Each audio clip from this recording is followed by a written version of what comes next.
Bonjour les élèves, voici la capsule du 21 et du 22 mai, donc la dernière capsule pour cette semaine. Encore une fois, tu n'auras pas besoin de tes notes. Aujourd'hui, tu peux tout simplement choisir de suivre ici à l'écran la petite capsule vidéo.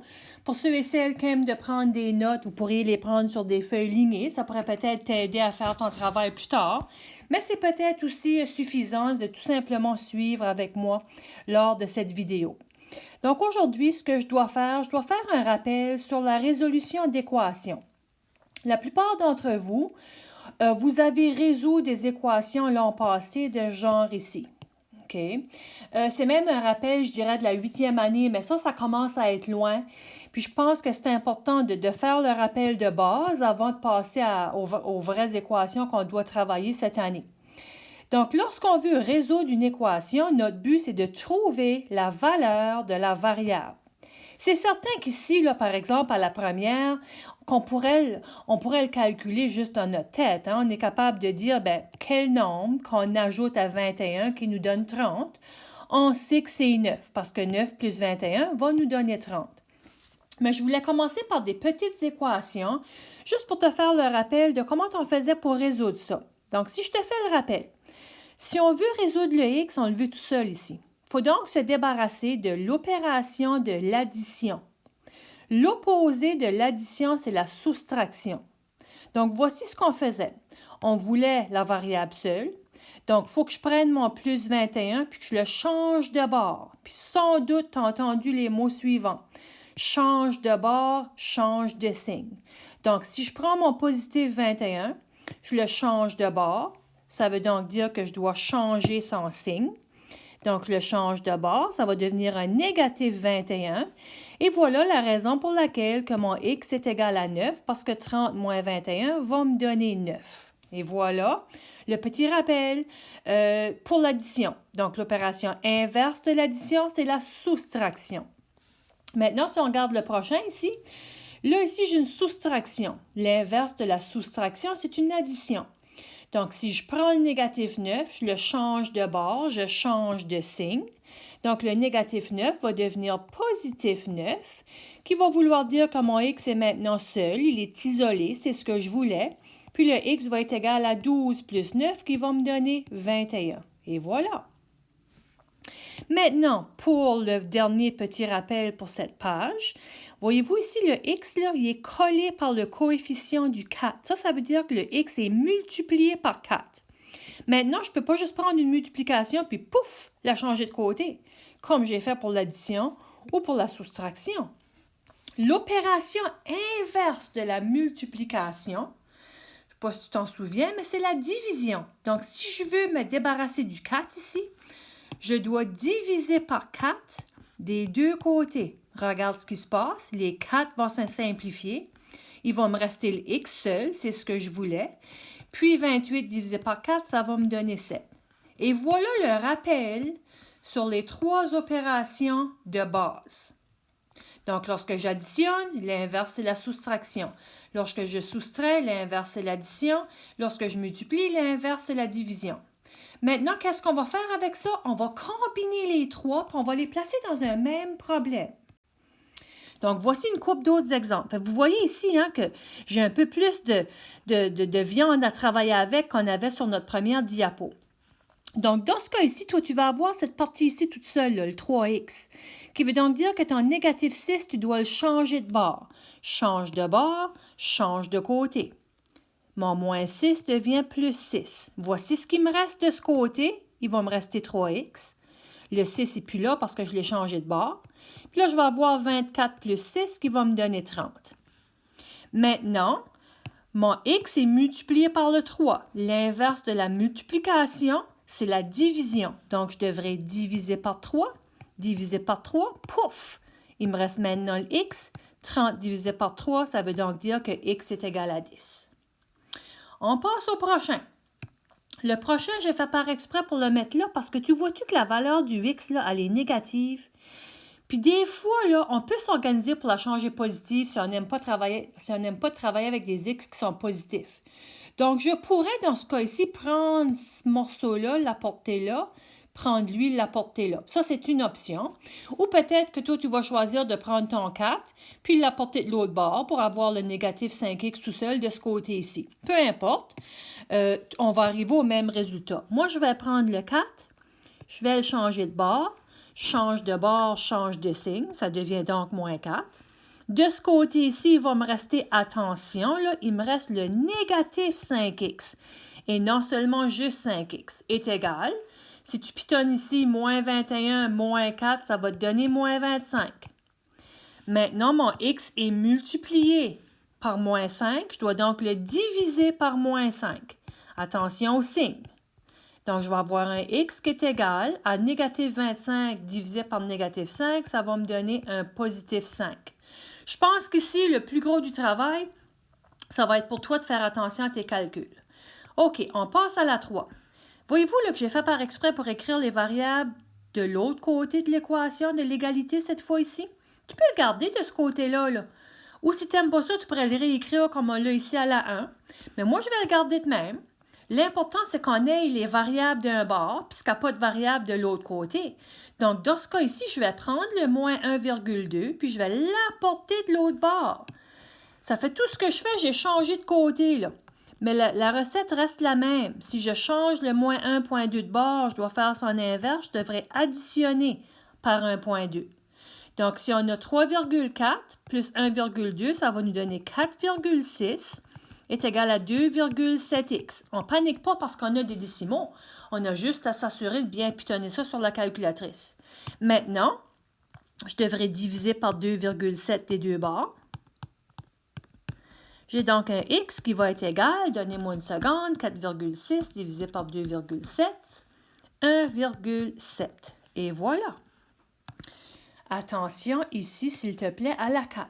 Remarques-tu que j'ai des variables de ce bord-là puis de ce bord-là? À date, j'avais juste besoin de changer une composante de bord. Dans ce cas ici, on va avoir deux échanges à faire. C'est pas grave. Toi, tu vas t'organiser pour avoir les x d'un côté puis ce pas de x de l'autre bord. Donc, moi, dans mon cas, je vais choisir d'avoir les x ici et pas de x là. OK? Donc, si c'est le cas, ça va vouloir dire que le 5x là, il va falloir que je le prenne puis flouc, je l'amène avec le 7x. Donc, ça nécessite que je le change de bord. Change de bord, change de signe. Fait ici, je vais avoir moins 5x. OK? Là, la prochaine chose à changer de côté, c'est mon positif 4. Je dois l'apporter du côté des constantes. Donc, si je prends mon positif 4, flouc, change de bord avec le 8, ça va devenir un négatif 4. Puis maintenant, je vais aller simplifier. Regarde bien. J'ai 7x moins 5x. Ça va me donner 2x. Puis de l'autre côté, j'ai 8 moins 4. Ça va me donner 4. Puis là, j'ai vraiment simplifié mon équation. Maintenant, tout ce qui me reste à faire, je vais aller diviser par 2, diviser par 2. J'ai donc un x qui est égal à 2. Et voilà. OK, j'en fais une autre avec vous autres. Même principe ici, les élèves. Vous voyez, là, j'ai des variables des deux côtés. Puis vois-tu ici que ma variable A, elle est négative. Là, je vais faire comme le contraire de tantôt. Je vais vouloir la travailler positive. Je vais juste te montrer différentes options. Donc, je vais la prendre. Puis je vais la porter de ce bord-là. Puis le 13, je vais la porter de ce côté ici. Fait que je reprends si j'ai été trop vite. Mon négatif 7a, je la porte du bord-là avec le 2a. Change de bord, change de signe. Il va devenir positif 7a. Donc 7a plus 2a, là, on pourrait l'écrire tout de suite si on voulait. Ça va me donner 9a. Mon plus 13, flouc, je vais l'amener de l'autre bord. Change de bord, change de signe. Donc, je vais donc avoir moins 6 moins 13 qui va me donner moins 19. Là, maintenant, je vais aller diviser par 9. Diviser par 9, ça va me donner des valeurs décimales. Là. Je vais aller le calculer. Attention, un positif divisé par un négatif, ça va me donner un négatif. Donc, moins 19 divisé par 9, ça va nous donner 2,1. Et voilà. OK, tu peux mettre la vidéo sur pause. Puis, tu pourrais essayer la 6 par toi-même. Puis là, on aura presque fini. Bon, on va aller vérifier si tu as eu ça de bien ou non. Toi, ça se peut que tu aies pris ton 7x puis tu l'aies apporté de ce bord-là, ou ça se peut que tu aies pris ton 9x puis tu l'as apporté là. Efface pas si tu ne le fais pas comme moi. Moi, je vais prendre mon 7x, là, je vais le changer ici, puis mon moins 26, je vais l'apporter là. OK? Tu n'effaces pas parce que tu vas arriver au même résultat si tu n'as pas fait d'erreur, si tu l'as fait de l'autre façon. Donc, je reprends. Je prends mon 7x, floung, je l'apporte de ce côté-là, il va devenir moins 7x. Je prends mon moins 26, floung, je l'apporte de ce côté-là, il va devenir plus 26. Là, je vais aller écrire ce qui nous reste. Il nous reste le 14 plus 26 ici. Ça va nous donner 40. Est égal au 9x moins 7x qui va nous donner 2x. Si toi, tu avais apporté, par exemple, ton 9x de ce côté ici, puis ton 14 de ce côté-là, tu aurais au lieu négatif 2x est égal à moins 40, mais tu vas arriver au même résultat en bout de ligne. Maintenant, j'ai 2 multiplié par x. Pour enlever une multiplication, je divise par 2, divise par 2. J'ai donc un x qui est égal à 20. Et voilà les élèves le rappel sur la résolution d'équations.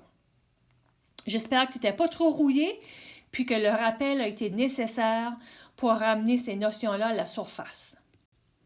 Maintenant, une dernière chose pour aujourd'hui, tu vas voir que sur la feuille de travail, il y a des petits problèmes. Puis l'année passée, ce qu'on faisait, on faisait la lecture du problème, puis on le traduisait en une équation. Je le lis avec toi. On dit on double un nombre, ensuite on enlève 5 du résultat et on obtient 45. Quel est ce nombre? Ici, moi, je cherche un nombre. On pourrait dire que ma variable, que la variable est n. Ça, c'est ce que je cherche. Ça, c'est le nombre que je cherche à trouver. Puis souvent, ton équation, tu peux l'écrire au fur et à mesure que tu fais ta lecture. Voici ce que je veux dire par ça. Je te dis, on double un nombre. Mon nombre, c'est n. Si je double mon n, ça veut donc dire que je fais 2 fois n. Donc là, j'ai fait cette partie-là. On double un nombre. Ensuite, qu'est-ce qu'on fait avec ça? On enlève 5 du résultat. Bien, si j'enlève, ça veut dire que j'en soustrais 5 du résultat. Et on obtient 45. Si j'obtiens, ça veut dire que c'est égal à 45. Puis une fois rendu là, mes chers élèves, vous avez juste maintenant à résoudre pour la variable n. Puis vous savez comment faire ça, hein? Je viens de faire le rappel. Tu dois te débarrasser du négatif 5 en le changeant de côté. Change de côté, change de signe. Donc, on serait rendu à 2n est égal à 50. Maintenant, je vais isoler le n qui est multiplié par 2. Je divise par 2, je divise par 2. J'ai donc un n qui est égal à 25. Et voilà mon nombre. Le nombre que je cherchais était 25. Donc ça, les élèves, ça met fin à ce que je voulais voir avec toi aujourd'hui, qui va se continuer demain, parce que demain, il n'y aura pas de capsule. Qui veut dire que pour aujourd'hui et demain, j'aimerais que tu essayes la feuille que je te propose dans mon wiki. C'est la feuille résolution d'équations. Tu aurais 2 jours à travailler ça, même plus. Tu as jusqu'à lundi, vraiment. J'aimerais que tu la fasses au complet, c'est-à-dire les numéros de 1 à 5. Le corrigé détaillé dans mon wiki. Si ça ne t'aide pas le corrigé détaillé à comprendre, tu sais que tu me rejoins par courriel. Et sur ça, tu es enligné jusqu'à lundi de la semaine prochaine. Puis la semaine prochaine, mes chers élèves, on fait un retour sur la merveilleuse trigonométrie, qui va vouloir dire que ça va être important que tu aies ta calculatrice scientifique pas trop loin. Donc, je te souhaite vraiment une belle fin de semaine. Bye bye!